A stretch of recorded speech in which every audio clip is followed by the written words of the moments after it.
Fault ride-through for solar photovoltaic and wind turbine integrated distribution network, a systematic review. Abstract, the purpose of this paper is to provide a systemic review on fault ride-through, FRT, capabilities. As there are multiple types of power system faults, where each type has different effect on the power quality, faults types along with their effects on the power quality are firstly highlighted for better understanding of the FRT capabilities. The FRT techniques along with its types are then introduced. Furthermore, the most common renewable energy sources where FRT techniques are implemented are discussed. Recent improvement methods for FRT are highlighted and summarized. The protection devices used to detect and isolate faults are lastly introduced, where the paper is then concluded. Index terms: power system faults, fault ride-through, fault detection, solar photovoltaic systems, wind turbines. Introduction. An electric power system is a multifaceted power network referred to as a grid and consists of generation plants, transmission lines, and distribution networks that are spread over a large geographical area. The design configuration and the operation characteristics of an electric power system is what determine the complexity of the system. A fault in such a complex power system is a disturbance of the normal power flow from the source to the load. Faults mostly occur within the transmission lines, causing an insulation failure of the electrical components due to the damage caused by mechanical issues or environmental reasons such as lightning or a fall of a tree on the transmission line 1, 2. The insulation damage exposes generators, transformers, transmission lines, cables, etc. to extreme heating, which can eventually lead to fire or explosion. The power system, as a result, can completely shut down due to the disruptive effect of power system stability. The increasing demand for energy in the modern-day world, in presence of restricted use of conventional energy, shifted us towards renewable energy, REN. As a result, the integration of REN sources has significantly grown, which led to the facilitation of different operational aspects such as protection, stability, reliability, and power quality. 3. The 2030 REN target for the selected countries is given in Table 1.1. Based on the connection complexity of power generating units, such as solar photovoltaic, PV, systems, wind turbines, WTS, diesel generators, etc., the transmission system operators, CSOs, establish a set of operative regulations called the grid code in order to coordinate the integration of these generation units to the grid. Grid codes are developed based on international standards such as the American National Standards Institute, ANSI, and the International Electrotechnical Commission, IEC. However, grid codes may be modified by CSOs based on the local network requirements. The aim of the grid code is to maintain the stability of the grid by regulating the voltage and frequency. As a result, the grid model during design stage may be subject to changes due to grid code's requirements. 4. Fault ride-through, FRT, is a key component of the grid code, and its properties have an impact on the performance and rating of power system equipment. FRT specifies the capabilities required for a generation unit to ride through a voltage or frequency disturbance in order to prevent the loss of that generation unit during and in post-fault conditions. In order to set the FRT's requirements, the fault type shall be determined as each type of fault has a different effect on the voltage and frequency of the system. 5. In 6, faults in a three-phase system are introduced where a unified fault matrix method is used for calculating open and short circuit faults, which shows a complete duality between open and short circuit faults. 7-9 give a comprehensive analysis about the FRT techniques, including LVRT, ZVRT, and HVRT, and controllers which already have been implemented in the grid code of 38 countries for renewable energy sources. 10 discusses current injection methods related to FRT techniques for GCPV systems, while 11 reviewed the state-of-the-art FRT enhancement methods for GCPV systems. Hitherto, many methods are invented to detect faults within different parts of the power system. In 12-13 a survey on various practices for fault classification in transmission lines is provided. The survey introduces old as well as newly developed approaches in fault classification. 14 proposes another technique to detect faults during power swing. However, it comprises the signals of both voltages and currents as one quantity. Since the proposed fault detector works with fixed thresholds, it is claimed to be setting free, meaning revising from one system to another system is not needed. 15 proposes an intelligent protection scheme, which eliminates the need to install costly limiters of current fault. This protection scheme utilizes communication capabilities specified in IEC 61850 to design intelligent cascading switching actions to isolate the defective part of the system. 16. 17 proposes intelligent artificial methods, include fuzzy logic, artificial neural network, and genetic algorithm, GA, support vector machine, SVM, and matching approach, that are based on wavelet theory to detect faults within a distribution network. This method is intended to provide a mean of islanding detection, which refers to the situation in which a main power source forms microgrids if it is disconnected without stopping the distributed renewable sources. The structure of this paper is as follows. In Section 2, types of power system faults and their effects on power quality are discussed. In Section 3, FRT capabilities along with their types are introduced. Section 4 represents the most common REN systems that FRT techniques are used with, while Section V highlights improvement approaches for FRT. Section 6 represents the protection devices used to detect and isolate faults. Section 7 concludes this paper. Types of faults. Faults in power systems are divided into open circuit, also called series, faults, and short circuit, also called shunt, faults. Faults shall stimulate the switching of the protection devices. Therefore, faults occur at the terminals of either active or passive electrical equipment. Active electrical equipments include synchronous and asynchronous machines or grid equivalents. Passive electrical equipment include transformers, transmission lines, or loads. Open circuit faults. Open circuit faults are characterized by an increase in voltage and frequency and a decrease in current in the faulted phase. Therefore, they can be detected by monitoring the voltage of each phase. If the voltage value rises, it means that an open circuit fault happened. Open circuit faults cause cessation of current flow and they rarely occurs. Short circuit faults. Whenever there is a short circuit fault, the voltage and frequency will decrease while the current will increase in the faulted phase. Accordingly, they can be detected by the observation of the current of each phase. If there is an increase in the current value, it highlights the initialization of a short circuit fault. Short circuit faults are the most hazardous as the current is increased to a lot more, e.g. 10 times more, than the nominal current of the instrumentation. Short circuit fault may take an arc form on overhead transmission lines, causing the conductor to burn and break if not timely cleared. Short circuit faults may also turn the faulted phase into loads in interconnected systems, and that is because of the large decrease in voltage and frequency in those faulted phases. Accordingly, induction and synchronous motors may feed the fault during a short circuit fault, which worsens the situation even more.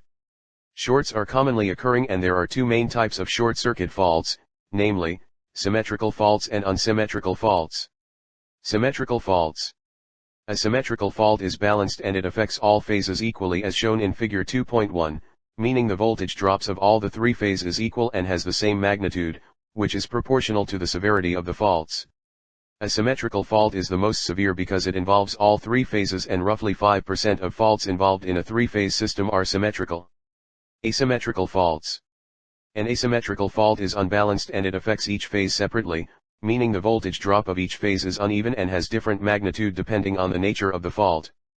An asymmetrical fault can occur as a line-to-ground, LG, fault, line-to-line, LL, fault, or double line-to-ground, LLG, fault. Asymmetrical faults are difficult to analyze, and almost 95% of faults involved in a three-phase system are asymmetrical.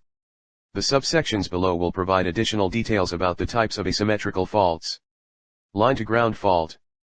Fault ride-through. Continuity of electric power supply is essential, therefore, issues that might cause a loss of a generation unit are unsolicited. The purpose of preventing a generation unit loss using FRT techniques is as much as economically important as it is technically. A voltage time or frequency time diagram called the FRT diagram is used to demonstrate the essential requirements a generation unit shall meet to ride through a voltage or frequency disturbance. The FRT diagram may be different among countries as the grid codes differ. During a fault, the grid code require the generation unit to stay connected to the grid within a certain range of voltage and frequency. Accordingly, the setting of the protection devices strongly relies on FRT requirements, which may require the generation units to generate maximum reactive power without violating the transient rating limits. The parameters involved in defining the FRT requirements include the follow. Network design. Generator type. Fault type and amplitude, commonly short circuit faults. Fault occurrence impedance.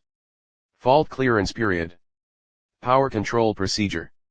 The effects of the symmetrical and asymmetrical short circuit faults on the three-phase voltage magnitudes vary. Consequently, they affect requirement of the FRT differently. Furthermore, The location of the generation units and other components is crucial in the application of the FRT. Voltage ride-through.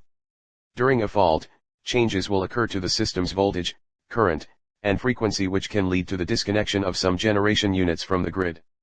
This reduces the reliability of the power system. Therefore, CSOs, in presence of high integration of REN sources, require generation units to have LVRT capabilities or even ZVRT capabilities. In some cases, CSOs will require HVRT capability as well. A LVRT capability curve is displayed in Figure 3.1. The voltage of a generation unit operating in normal condition, Vn, is as demonstrated in area A. During a symmetrical fault or an asymmetrical LL or LLG fault, which occurs at the time interval, T0, the generating unit experiences a voltage sag, VL. The LVRT allows the generating unit to remain connected to the grid by withstanding the voltage drop for a certain time, represented in area B. When the voltage level reaches at area C, the generating unit should disconnect from the power system. The voltage is regulated back to VR when the fault is cleared after T2. This LVRT capability ensures fast post-fault recovery and stability for the system. Furthermore, the occurrence of a symmetrical LG fault causes a voltage swell. When a voltage swell occurs, the generating withstands this condition through a HVRT capability. A HVRT capability curve is displayed in Figure 3.2. Frequency ride-through. Frequency ride-through, FRRT, capability is another type of FRT. This type ensures that the operation of generation plants are governed by strict guidelines. Hence, the generation operations are not disturbed by sudden frequency changing conditions. The instantaneous balance of load and generation determines the grid interconnection frequency. Therefore, a loss of a transmission line, or a generation unit or load disturbs the frequency. Such a loss can unbalance between the load and generation, causing underfrequency or overfrequency conditions. A loss of generation causes an underfrequency condition while a loss of load causes a high-frequency condition. CSOs, therefore, require utilities to apply load shedding policies that automatically respond to underfrequency events. On the other hand, CSOs also require that bulk generators to have underfrequency ride-through, UFRRT, capabilities that extends beyond the lowest frequency of these load shedding policies, as well as high-frequency ride-through, HFRRT, capabilities that extends beyond the highest frequency of these load shedding policies. FRT for renewable sources. Increased integration of REN sources makes CSOs more conscious towards them during faults, as they have significant effects on the stability of TE power system 1820. Because of the large integration of REN sources, for example, FRT-related grid codes in the United Kingdom, Japan, Germany, and most recently in the Unified European Network of Transmission System Operators for Electricity, ENSO, network contain multistage and complex rules with many specifications. Consequently, the FRT technical requirements in the grid codes should consider the integration percentage of REN sources. Solar PV systems and WTS are the most REN sources exposed to grid faults, as they are the most common integrated into a conventional grid, hence, they play a big role in developing the grid codes. One of the major challenges in maintaining solar PVS and WTS connected to the grid during faults is the lack of necessary requirements such as the Automated Voltage Regulator, AVR. FRT for solar photovoltaic, PV. GCPV systems typically operate in balanced conditions, with ideal load voltages and currents that are within the inverter's operational limits. The occurrence of a grid fault interrupts the current flow of the inverter for a few milliseconds, resulting in low impedance and short-circuit faults, categorized by current increase and voltage and frequency decrease in the faulted phases. This makes the GCPV systems in an unbalanced condition. The FRT enables the PV system to remain connected to the grid when the voltage reduces through LVRT capabilities. Even if the voltage is reduced to zero, the PV system should remain connected to the grid through ZVRT capabilities. During a fault condition, the PV system generates reactive power, analogous to the excitation increase in conventional generators, in order to increase the grid's voltage. When a disturbance is cleared, PV systems must promptly generate pre-fault active power. A common configuration of a GCPV system that has a FRT capability is shown in Figure 4.1. Every GCPV system is composed of three primary components that are, PV array, DC to DC converter, and DC to AC inverter. The inverter is critical to GCPV since it controls the voltage as well as the active and reactive powers in accordance with grid requirements. The proposed control scheme forces the inverter to remain connected to the grid during 50% and 100% voltage sag by separating the grid voltages sequences. The positive sequence is fed to a phase-locked loop, PLL, where a feed-forward loop, FFL, and current limiters are augmented in order to maintain stability. 21. The control scheme accordingly supports the inverter to ride through the fault. However, the swinging of the reactive and reactive powers is increased as they are dependent on the direct axis, D-axis, and quadrature axis, Q-axis, algorithm.